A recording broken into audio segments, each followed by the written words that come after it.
Bienvenue dans cette nouvelle édition consacrée à l'actualité brûlante du football européen sur New Frame. Sans plus attendre, on commence avec une nouvelle bouleversante venue de Liverpool. Arne Slot, l'entraîneur des Reds, a confirmé que le club avait pris une décision d'une immense générosité après le décès tragique de Diogo Jota en juillet. Le propriétaire, Fenway Sports Group, a choisi d'honorer l'intégralité de son contrat, transmis directement à la famille du joueur portugais. Un geste qui illustre la solidarité d'un club et d'une ville en deuil, où supporters et dirigeants se sont unis dans l'émotion. Un Liverpool touché par la tragédie, mais qui doit aussi se tourner vers l'avenir sur le marché des transferts. Arne Slot s'est exprimé sur le dossier Marc Guehi. Liverpool avait manqué de peu un transfert à 35 millions de livres pour le capitaine de Crystal Palace lors du mercato estival. Avec la blessure de Giovanni Leoni, indisponible jusqu'à la fin de la saison, la question se pose, faut-il revenir à la charge en janvier ? Slot reste prudent, tout dépendra des futures blessures et des opportunités de marché. Si la gestion des transferts attire l'attention, certaines décisions disciplinaires font aussi parler.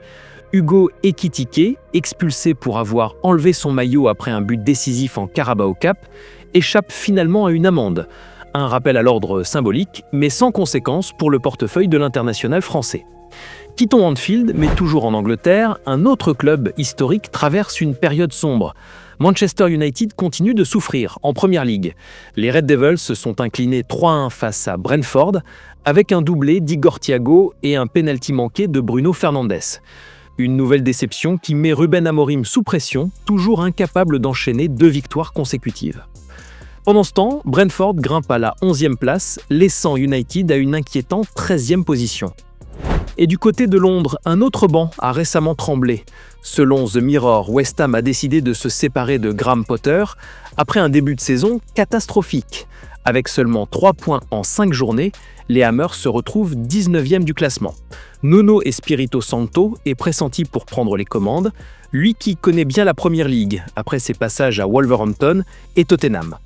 Alors que certains entraîneurs arrivent, d'autres légendes se raccrochent de la sortie. Sergio Busquets a annoncé qu'il prendrait sa retraite à la fin de la saison. Icône du Barça et actuellement joueur de l'Inter Miami, il terminera sa carrière aux côtés de Lionel Messi, Jordi Alba et Luis Suarez. Avec plus de 140 sélections en équipe nationale, une Coupe du Monde, un Euro et un palmarès immense avec le Barça, Busquets laissera une trace indélébile dans l'histoire du football. Et puisqu'on parle de Barcelone, les regards se tournent aussi vers le futur avec un jeune prodige.